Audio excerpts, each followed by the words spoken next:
that the police had suggested could have been the case last week when they put forth a lot of information that raised questions about some of the claims that had been made by Carlee Russell.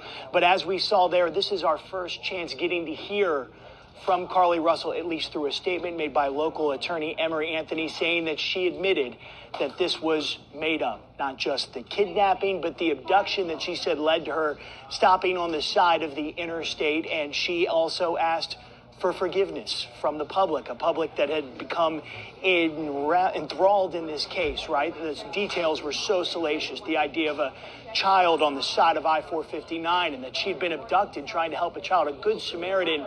And as we now know, this case was made up. All of the details were. And this certainly is where it appeared to be heading, again, given what we had learned on Wednesday. The chief said that they had asked for a second interview. It appeared for a moment that that was going to happen with counsel, local attorney Emory Anthony, but it did not. And then we were given, or rather police were given, the statement that they just read, essentially blowing this whole thing up. A story that had gained national attention in this case. It should also point out, though, that now the question, of course, comes as to whether or not Carlee Russell could face criminal charges for those fabricated claims. And you heard the chief mention that that is something that they are discussing now with local authorities on that case. That will be something that will revolve around a conversation with not just police, but with the district attorney's office about whether or not charges would be involved and the severity or significance of those charges. It's also worth pointing out, there's been so much speculation in this case, but Carlee Russell's statement, she makes the claim that she acted alone. Her family has been front and center in so much of this, right? Going on the Today Show, making public comments, and then falling silent, the entire family for that matter, after Wednesday's press conference. And now we are hearing from Carlee Russell again saying that this was made up. Certainly tough news, but it is a resolution in this case. All right, what's going on, guys? Just a little bit. I just want to recap on that. So, yeah, you had the chief police. He did a second press conference addressing the public about this. So, yeah, it was definitely made up. And as you can see, like her attorney, Emory Anthony, I'm glad that she had the attorney, of course, release statements to speak on her behalf, because I think that's wise of her. The only thing I can think of for her is just plead that, hey, you had a mental episode. That's it. You had a mental episode.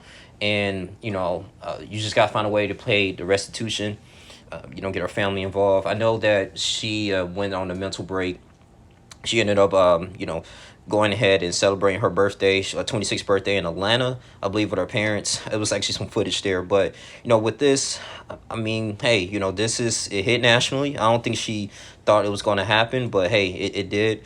And I just wish she would have, think things through. That's the only thing is, make a little bit better decisions. But, yeah, you got to go on an apology tour. That's it. Only way to clean your image. Yes, go ahead and talk to your job, even though you've been fired. But I will personally go to the manager and write a letter or talk to him one-on-one and say, hey, I had this mental episode. I was broken down, stressed with nursing school. And I know that my actions, what I did, is completely unacceptable. But I'm going to take full responsibility.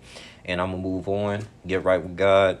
And this type of stuff is not going to happen ever again. Or you can say, I was dealing with a lot of stress. On top of that, too, hiding, just exceeding expectations. And I was going through a breakup with my boyfriend. He cheated on me.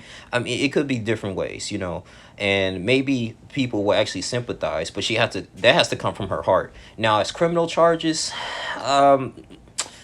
I don't know if she's going to spend time in jail, because I know people on social media is like dragging her, saying, hey, she need to go to jail.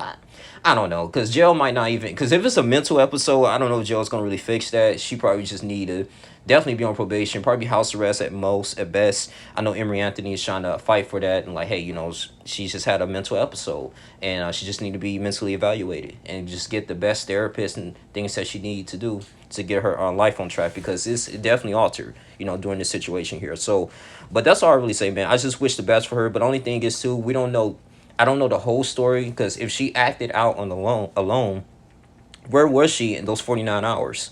Was she chilling at a neighbor's house? Was she, because in that tunnel there, it was a fence, and then the police arrived 5 minutes later. So I don't know if she was just hiding in the woods for like a few hours and then ran away, because people were searching for her in the woods. So like, did she I don't know if she was in a hotel or anything for those 49 hours. So that's the only information that we're trying to get. Man, the police doesn't know, but of course her and her attorney knows, I believe. But all due respect, man, I just wish the best for Carlee.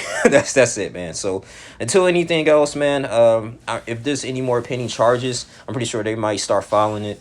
As this investigation comes to a close, I'll go ahead and report it. Like, comment, subscribe, share this video. Tune into my next video. I love you guys. I'm out.